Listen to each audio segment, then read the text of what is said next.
This is actually a diseased ash twig.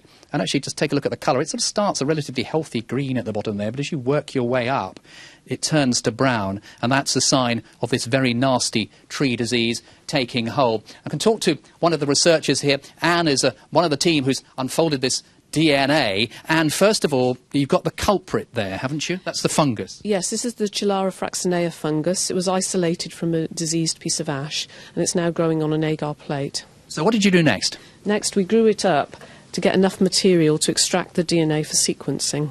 And that's the stuff in there. It looks extremely weird.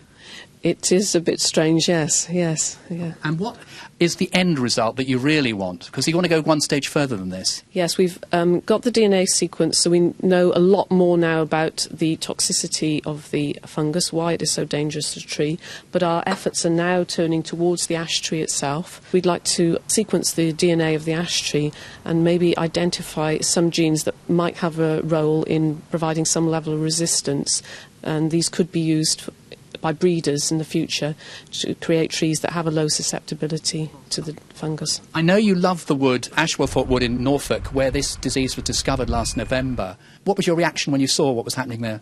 I was devastated. I mean, the wood itself is very ancient, and some of the ash trees are hundreds of years old, and felt that sort of history was going to be sort of wiped out by this terrible disease. Are you winning the battle, do you think? I'd like to say we've taken a few steps forward, but there's not going to be a quick fix answer to this, unfortunately. But we have to do what we can. I don't think we can just sit back and do nothing at all.